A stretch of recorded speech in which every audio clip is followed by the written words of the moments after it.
morning, everyone. My name is Kate Lohr, and I'm the minister here at Quimper Unitarian Universalist Fellowship, a loving, spirited, and inclusive community. And it's my pleasure to welcome you to this online service today. We always begin our service with an acknowledgement that the land, water, and shorelines here in the Port Townsend area are the traditional lands of the Sklallam and Chimicum peoples. And so we want to acknowledge this and honor our Indigenous members and neighbors and make a vow to help restore and sustain their homeland. In a moment, we'll be lighting our chalice here in the sanctuary, and you will be most welcome to light your chalice wherever you may be. But first, let us bring ourselves fully into this moment with the ringing of our chime.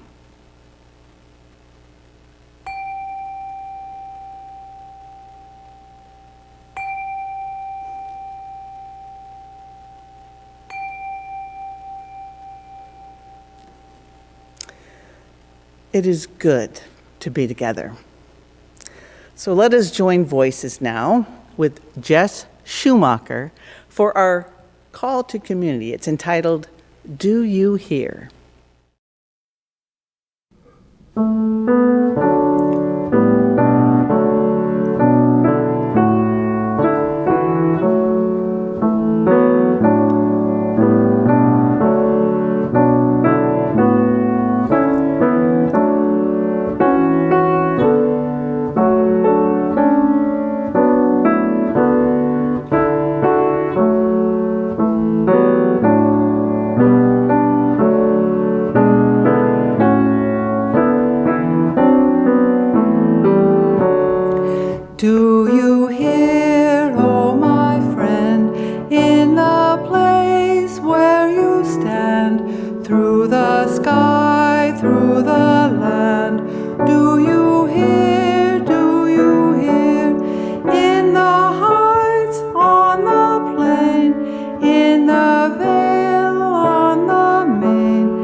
Thank you, Jess, and nice singing, everyone.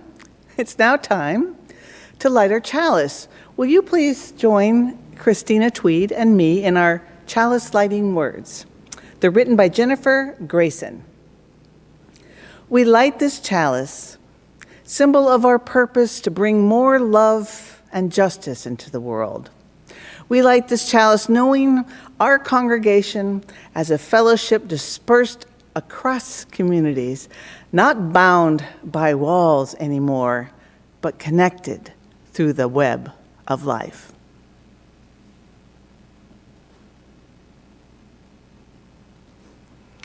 Thank you, Christina. Our opening words this morning are adapted by a piece written by Nancy Reed McKee. It's true. Our community knows no boundaries now. We are not confined by the physical limits of walls, or for that matter, of that which binds us, restricts us, holds us back. We are freer than we know when we release ourselves and each other from expectations of what is needed for true community. But look at us, here, now, together, in this new way, growing in size and strength and connection. Let us be grateful. Let us also give thanks for shared stories.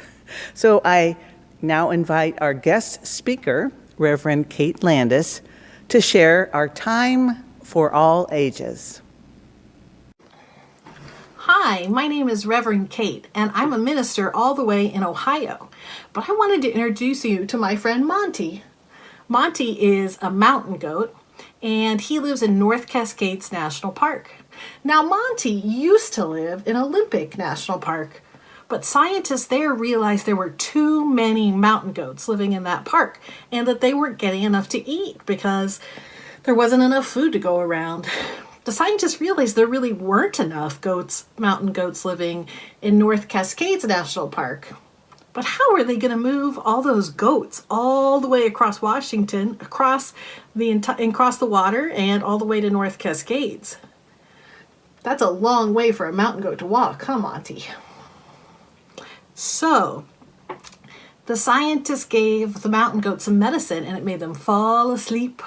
And while they were asleep, helicopters came, and the helicopters had these sort of hammocks, and they picked up the mountain goats under their tummies like this in the hammock, and the hammocks went way up on their side, so they were nice and safe. And the hammocks were attached to the helicopters, and they picked up the mountain goats and took them out of Olympic National Park all the way to the boat dock. And the mountain goats were still asleep, but they got on a boat while they were asleep, and they took the boat across the water to Seattle. And in Seattle, they got on a truck, but they were still asleep. And when they got off the truck, they were just starting to wake up, and they were in North Cascades National Park.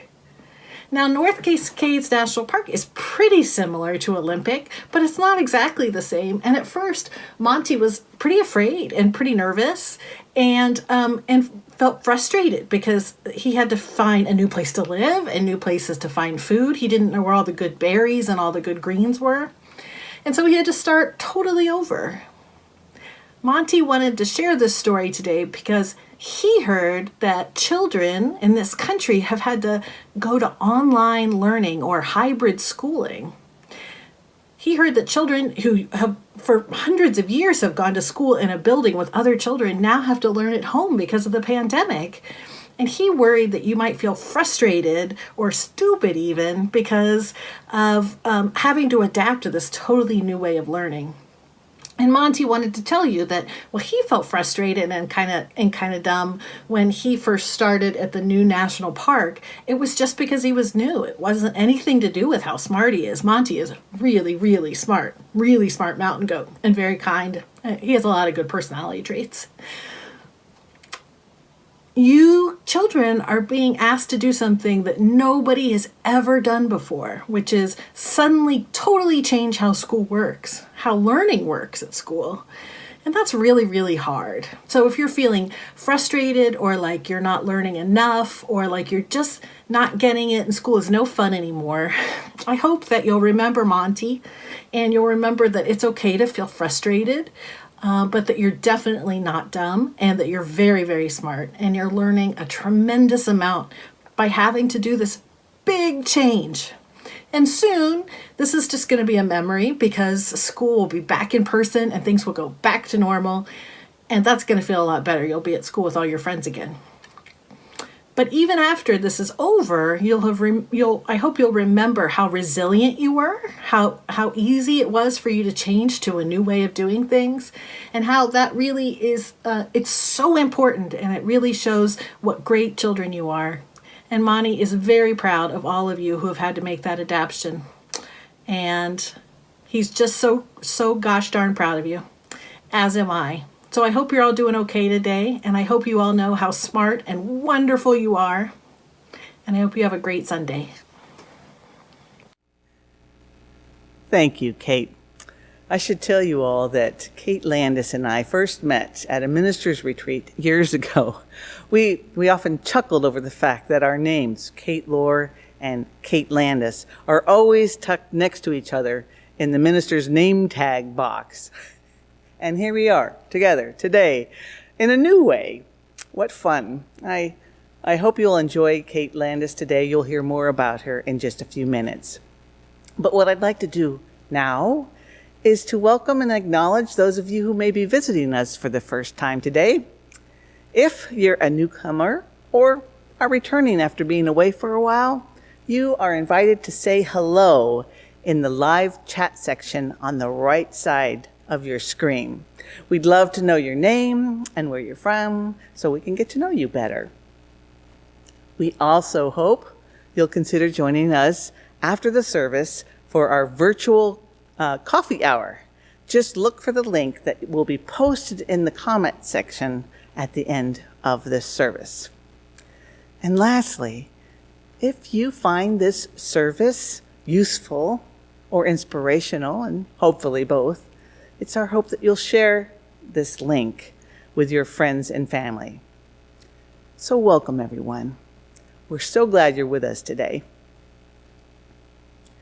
And now we've come to the time of offering. Today, our offering will go to the Salish Coast Elementary School, which is the primary school very close to us. Here to tell us more about Salish Coast's Love of a Child Fund are Ellen Thompson and Tara Clanton.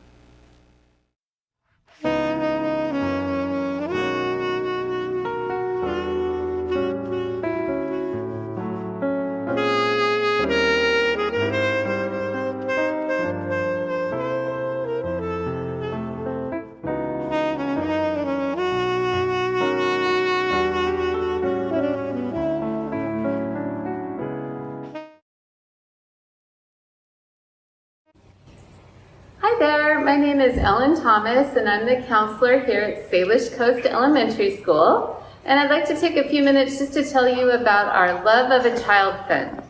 So Love of a Child is a special fund we have here at school that enables us to buy things that we need for children that their families are not able to provide for them. Things like coats, clothing, shoes, and even enrichment activities. This year with COVID, our fund has really gotten hit hard. We've used it a lot, and we've been able to buy a lot of wonderful things for our children. Hi, I'm Tara Clanton. I'm a paraeducator at Salish Coast, and I wanted to say thank you for offering the money for us to buy sweatshirts and coats for our students who are in need. This funding has been greatly appreciated this year with COVID going on. It has helped support families in ways that we may not even know. So I wanted to say thank you for helping our students.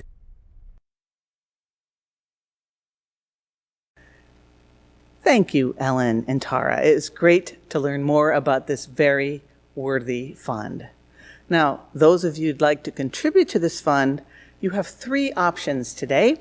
You can text the amount that you'd like to give to the number now showing at the bottom of your screen, or you can go to our website, quuuf.org, and click on the word giving. Or lastly, you can just simply send us a check here at QUF with Love of a Child in that memo line. And now we will gratefully receive your offering as we listen to Ruby Groussman, Kristin Smith, and George Stanley perform Peace Be With Us. It's written by Leah Morris.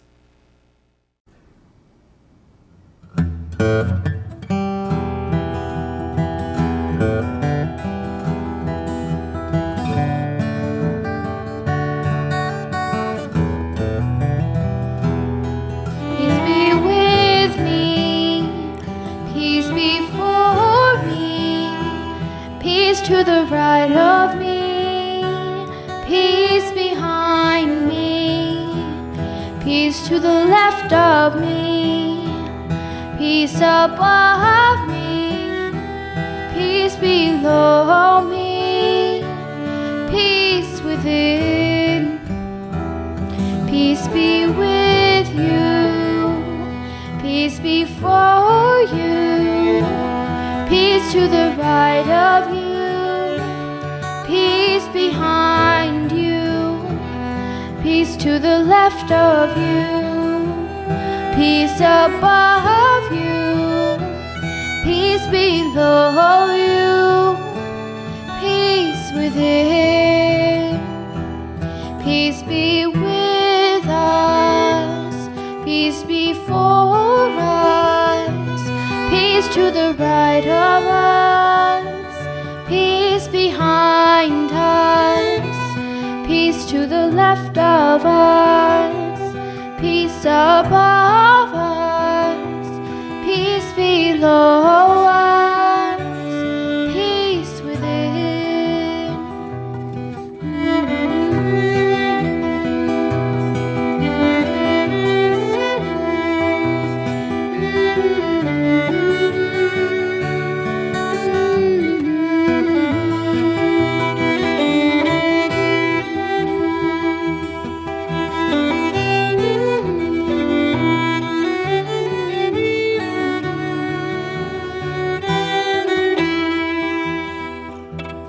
Peace be with us, peace before us, peace to the right of us, peace behind us, peace to the left of us, peace above us, peace below us, peace within, peace within, peace within.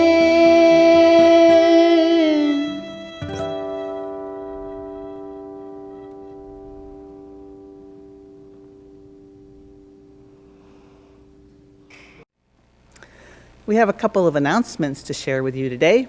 First, our pledge campaign team would like to remind you that your pledge packet will be mailed out in this coming week. We hope that you will have your pledge ready in time for you to participate in our March 14th drive-by celebration and thank you event.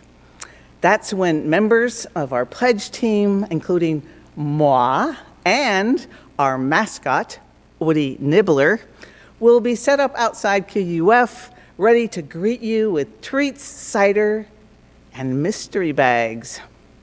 What's inside these bags? Well, there's no telling. 4 of them will include a $50 gift certificate to a local establishment.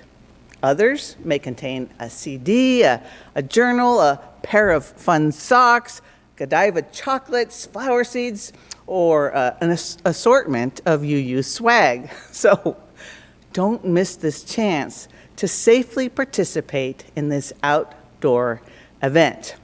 We look forward to greeting you warmly and expressing our gratitude to you for helping us meet this moment in the spirit of fun. Again, it will take place Sunday, March 14th from 12:30 to 3, right outside on our 22nd Street entrance. We'll have canopies set up in case it rains, and don't forget to wear your masks. I hope to see you there. And if you don't receive your packet soon, or if you've never pledged before, please let us know so we can send you one. To request your pledge packet, please contact our office or write to the address now showing on your screen, administrator@quf.org. And now, I'd like to introduce the next in our series of speakers on behalf of our pledge campaign. I'm going to introduce Suzanne Hempstead. Suzanne has been an active member of QUF for 19 years. She's also my good friend and neighbor. Suzanne?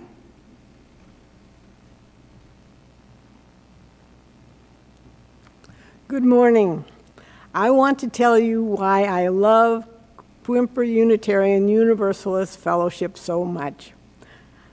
As Kate said, I've been an enthusiastic and pledging member of this fellowship for 19 years.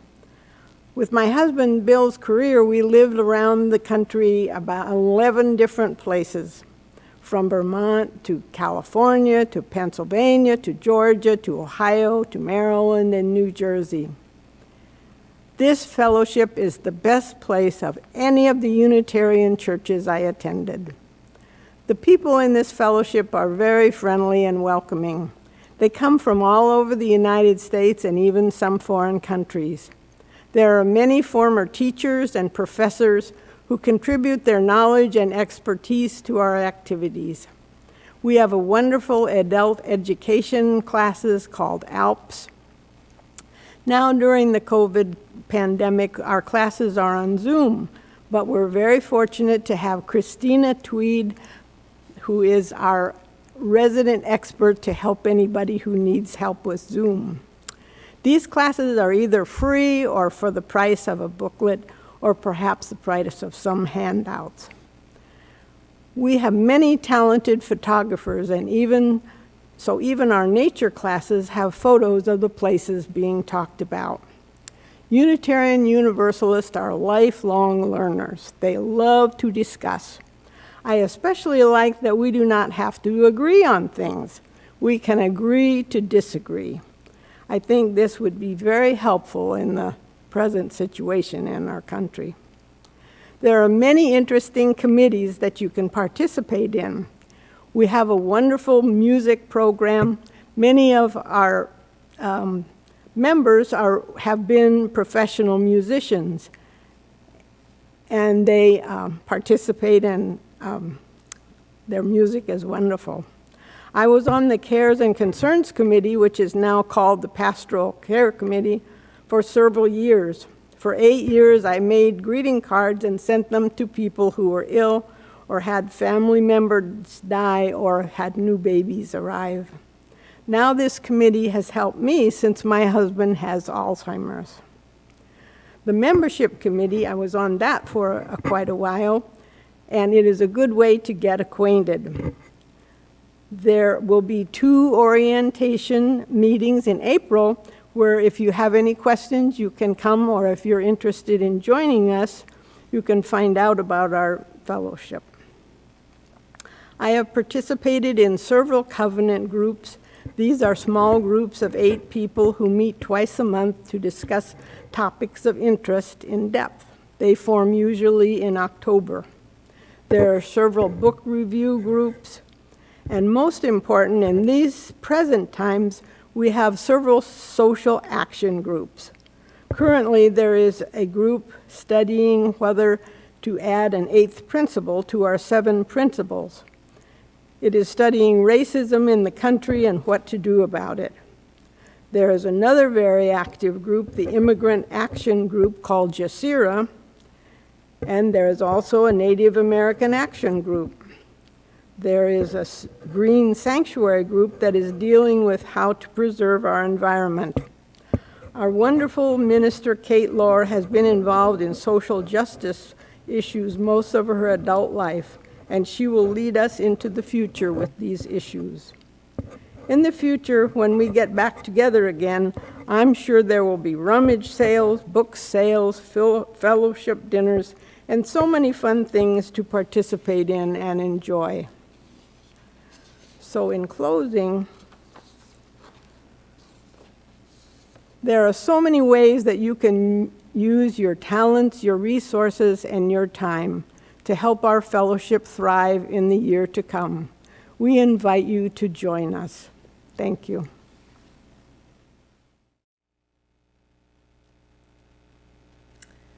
Thank you, Suzanne, for loving and supporting us so well and for all that you've done here at QUF. It's now time for our Joys and Sorrows ritual. We will now share the joys and sorrows of this congregation, but first we recognize that our personal joys and sorrows are often just a fragment of the joys and sorrows of the larger community of life, and thus we always begin by placing a stone in recognition of that fact.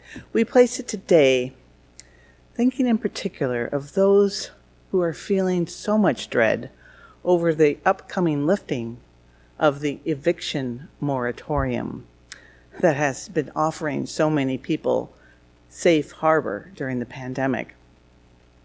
This dread is being felt far and wide and includes people, plenty of people, here in our own QUF community. So we place this first stone in recognition of this often silent suffering and to offer our support. If you are a QUF member facing this situation, please contact me.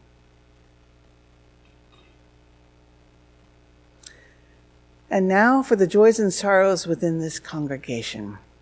We begin with a candle of joy and relief that Connie Ross's brother, Darren, is finally rounding the corner after his 3-week battle with COVID. Darren is a kind and gentle 61-year-old. He's a fit bicyclist with no health issues and ecstatically became a grandfather for the first time this year. Connie, who has just returned to Port Townsend, reports that Darren's respiratory problems have now improved enough that he is allowed to speak. That's how bad it was. He was not allowed to speak so that he can focus all of his lung capacity on breathing. He is being helped with an inhaler, and we are so grateful. So we light this candle for Darren.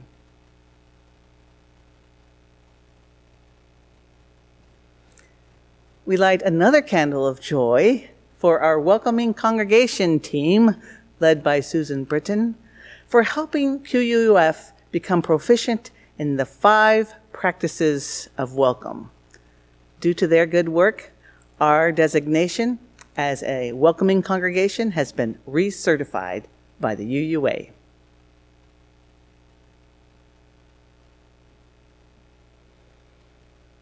Members Ann Weaver and Bobby Hasselbring asked that we hold their friend, neighbor, and master gardener, Marta Krisovich, in our thoughts as she is undergoing 2 risky, complicated surgeries, both tomorrow and Tuesday. May all go well, and may Marta's recovery be swift and thorough.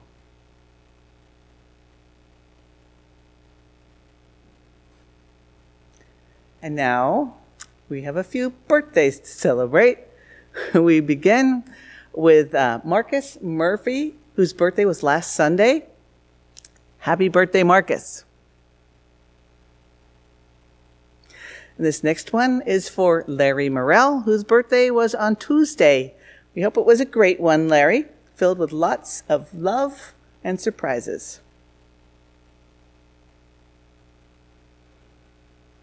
And this one is for Joellen Thompson, whose birthday was on Friday. Now, those of you who know Jo will not be surprised to learn that she used her birthday as a means by which to raise money to feed more kids. If you want to know more, go to her Facebook page. But in the meantime, happy birthday, Jo.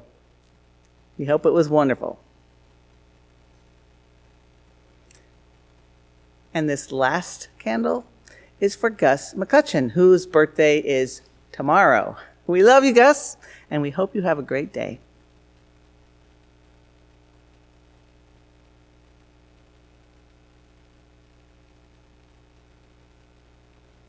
And now we place a final stone, holding in our hearts the joys and sorrows that have been called to our attention, but also thinking of such joys and sorrows among us that are unexpressed, but of no less importance.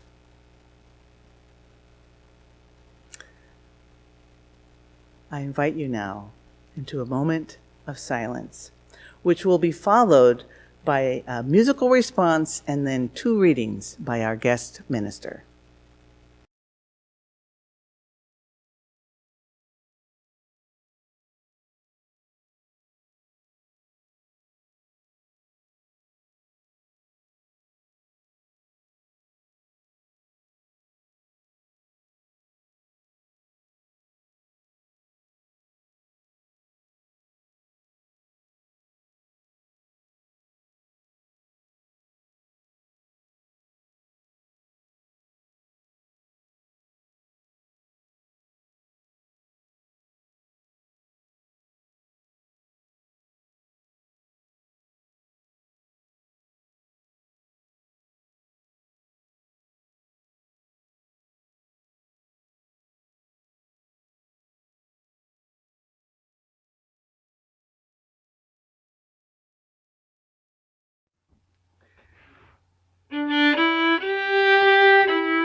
Our poet today is Yehuda Amichai, a Middle Eastern man who writes a lot about mindfulness and how quickly life changes, and how he tries to make sense of his inherited Jewish faith in the contemporary world and in the world of conflict that is Israel and Palestine.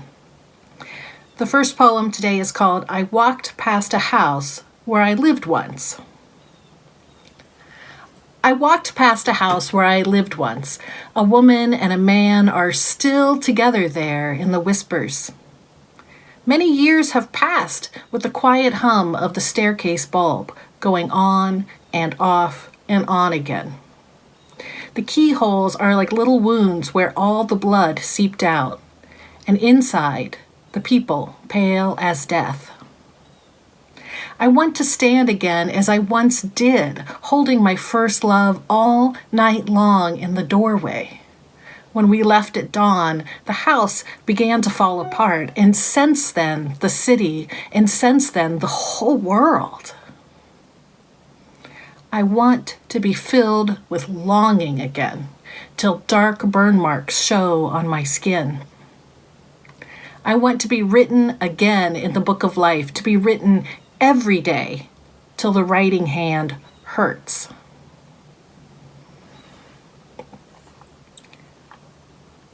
Our second poem is from the book of Esther, I Filtered the Sediment. From the book of Esther, I filtered the sediment of vulgar joy.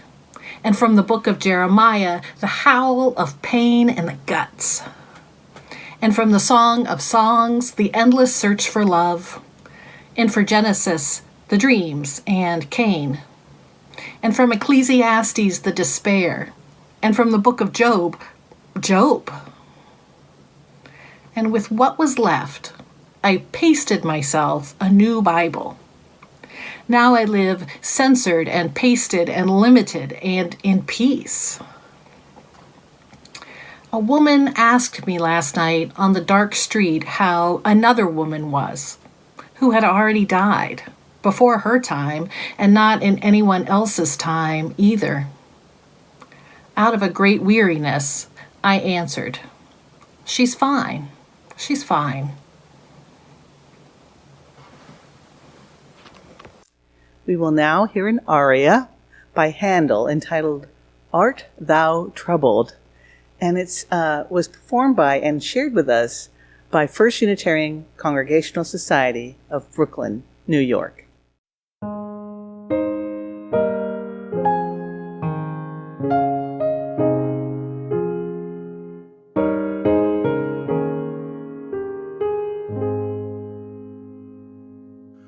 Art thou troubled? Music will calm thee. Art thou weary? Rest shall be thine. Rest shall be thine. Music, source of all gladness, heals thy sadness at her shrine. Music, music ever divine.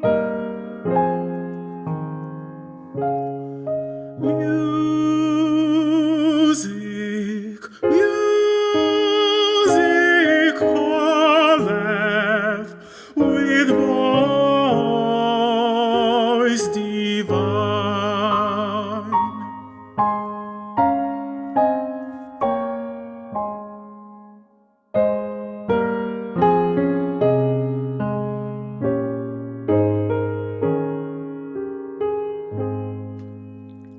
When the welcome spring is smiling, and the flowers of earth beguiling, after winter's weary rain, sweetest music doth attend her heavenly harmonies, doth lend her, chanting praises in her train, chanting praises in her train.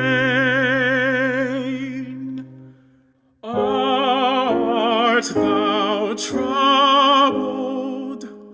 Music will calm thee.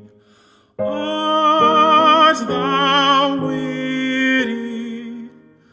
Rest shall be thine. Rest shall be thine.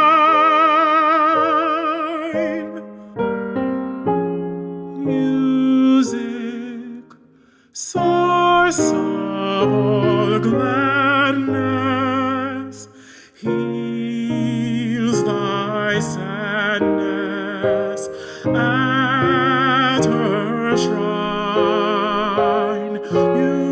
Music, music, ever divine.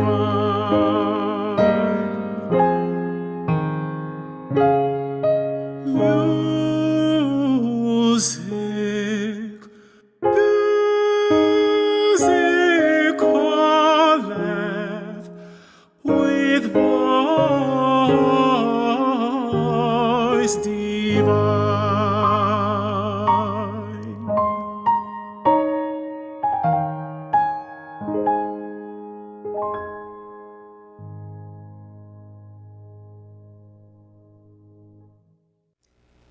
I'd like to tell you just a little bit more about our guest speaker today. Kate Landis is the interim minister of the UU Church of Akron in Ohio, and she's also the previous minister at Shoreline UU Church. Kate's acclaimed memoir, Stubborn Grace, was published last June by Skinner House and is a popular selection from the UUA bookstore. Kate lives in Ohio with her ornery but lovable lab, Wally, and her ever-patient husband, Jay. Please join me now in welcoming the Reverend Kate Landis. Paul and Ryan were arguing on the playground, and the topic had gone from negotiating ownership of a particularly valuable plastic stegosaurus to character assassination. "You are an ugly spider face," cried Ryan. "No, you are an ugly spider face," retorted Paul, perhaps citing the "I'm rubber, you're glue" philosophy of rhetoric. "You are," retorted Ryan, and with the onset of shoving, I stepped between the boys.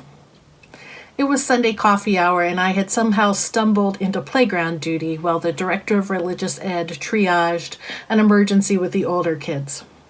Splitting the boys up, I took the stegosaurus to a neutral location, and Ryan ran off, unbothered, to climb up the slide backwards. But Paul was releasing tears and snot at a concerning rate. He collapsed into my lap, and I wrapped my arms around him, coaching him with the reliable method of smell the flower, blow out the candle. Can you try this with me? Smell the flower, blow out the candle.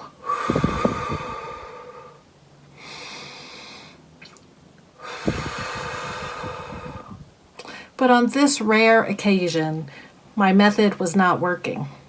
Despite Paul's best 4-year-old efforts, he was red-faced and sobbing. "My mad," he sputtered, "my mad is so big." I feel this way sometimes, don't you? When your mad gets so big, it feels like it is taking over. Perhaps you felt like this even more in the last 5 or so years, when streams of helplessness about national politics and the faltering economy, police brutality, natural disasters, and finally an unbelievably awful pandemic have coalesced to create a wave of rage so big that it can't find a shore to crash on. What can we do when our mad is so big? When there is no place to direct it, no way to fix what is making us sputter and weep with frustration? This week, we surpassed 500,000 COVID deaths in this country. 500,000 is a hard number to visualize. It's just so big. I tried to break it down in a few ways that were easier to understand. First, I thought, well, at the University of Washington, 70,000 people can sit in Husky Stadium. Can you picture that with me? The huge football stadium seats 70,000 people. So around 7 stadiums full of people have died of COVID-19. And then I thought, how many people live in Port Townsend? Well, about 9,500 live here. So 52 and a half Port Townsend's worth of people have died. At the Unitarian Universalist congregation in Baton Rouge, congregants are remembering COVID victims by filling glass cylinders with pebbles, one pebble added mindfully for each person who has passed away. The cylinders are in their memorial garden, and they form a sort of walking spiral for meditation. And that reminds me of the lighted pillars lining the reflecting pool in Washington, D.C., when the Bidens led a memorial and grief ritual for our nation just last month. However it is memorialized, at any angle from which I look at it, 500,000 people is so many. Too many lost grandmas who never got tired of singing Baby Shark with their grandchildren. Too many minimum wage earning hospital cafeteria workers who were infected while bringing food to sick people. Friends who will never gather again to comfort each other, people without homes who died outside in the cold. Way too many moms and dads and friends and congregants, just too many people. This week, my mad and my sad were both so big that they threatened to topple me like a tidal wave. And so I embraced my mad and my sad, because to deny them would give them more strength. To push them down would mean they just came back stronger. I sit in meditation most mornings and I hold my feelings gently, the way I held Paul on the playground, with care because my feelings are precious and holy, just like each of the children in our congregations. Because feeling mad and sad in this world, which breaks so many of us, is nothing to be ashamed of. Don't turn away. This feeling, this is the stuff of living. I ask my feelings what they need from me, my big mad and my big sad, and they said, "Weep with me, weep with me, weep with me, oh my soul." Will you sing with me? Weep with me, weep with me, weep with me, oh my soul. Comfort me, comfort me, comfort me, oh my soul. Comfort me, comfort me, comfort me, oh my soul. The thing is, writes Ellen Bass, the thing is to love life, to love it even when you have no stomach for it. When everything that you've held dear crumbles like burnt paper in your hands and your throat is full of the silt of it. When grief sits with you, its tropical heat thickening the air as heavy as water, more fit for gills than lungs. When grief weighs you down like your own flesh, only more of it, an obesity of grief. You think, how can a body withstand this? And then you hold life like a face. Between your palms, a plain face. No charming smile, no violet eyes. And you say, yes, I will take you. Yes, I will love you again. After I cry and I sing, I recommit to this life in all its chaos, in all its grief and wonder. I restate my vows. Yes, I will take you. I will love you again. In this binding, in this commitment, there is release, a freedom in accepting reality, accepting life in its messy wholeness. We spend so much of our energy afraid to look life square in the face, to see all of the terror and let it wash over us, that terrible wave we fear will pull us under. But we are stronger than we think and more resilient than we can imagine. When we feel our big mad, our big sad, we can stop fighting reality and hold ourselves gently and preciously. We are holy, sacred beings. In Buddhism, there are 4 noble truths. Do you remember them? There are 4 understandings that reduce suffering. The first noble truth is that there is pain in life. Perhaps this seems obvious, but in our positivity-focused culture, it can be hard to accept and even harder to communicate that sometimes we have a hard time. Sometimes life is really, really rough. The second noble truth is that wanting life to be different than it is, wishing and craving and longing for a different reality makes things worse. This isn't just about when things are really bad. Even in good times, we might wish things were just a little better. But fighting against reality, whether that means pushing down the really big, difficult feelings, or perhaps wishing you'd won an even bigger lottery prize, means suffering. The third noble truth says when we accept reality, good, bad, and neutral, when we accept that reality is constantly shifting, that there is no solidity in this life, things are always moving, things are always in flux. When we can accept that, we reduce our pain. And the fourth noble truth recommends the Eightfold Path, which is a path toward ethical living as a way to increase the acceptance of reality. But we'll have to save that for another sermon. My dear fellow travelers on this spiritual journey we call life, commit to feeling all of your emotions, all the emotions that make up this human reality. Experience them, knowing that they are fleeting. Your big mad and your big sad will not last forever. Take your life in your palms like a face and say, yes, I will commit to you. Yes, I will love you again. The pandemic will pass. Our grief will recede, and we will rejoice together in person, in real life.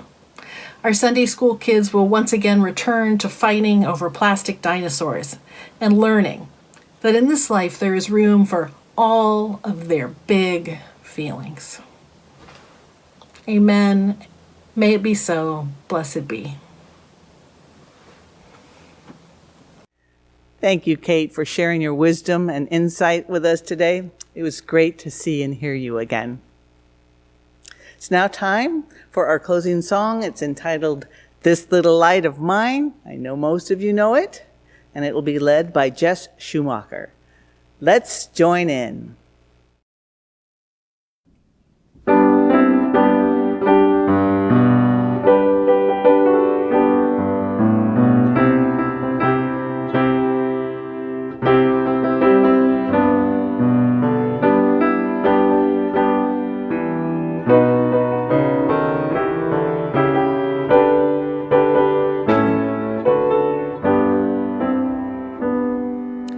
This little light of mine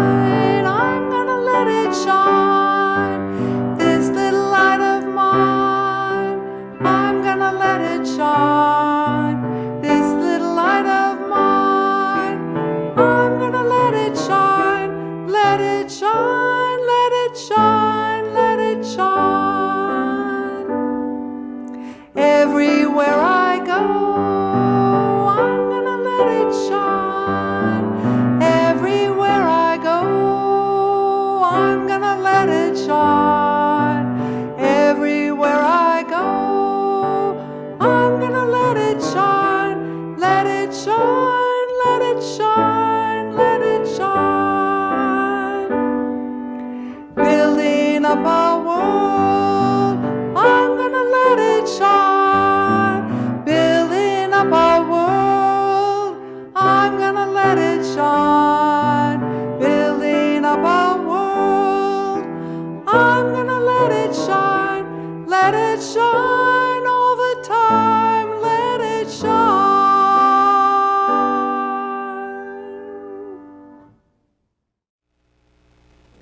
Well, that was a lot of fun. Thank you, Jess, for leading us. Now, before we extinguish our chalice, I just want to remind you that next Sunday is an important day in the life of this congregation. I'll be giving my stewardship sermon. It's actually entitled Meeting the Moment, but many people refer to it as the Sermon on the Amount. I hope you will join us. And now, let us extinguish our chalice with our extinguishing words. Please join Christina and me. We extinguish our flame, but not the light of truth, the warmth of community, the fire of commitment, or the power of transformation. These we carry in our hearts until we are together again.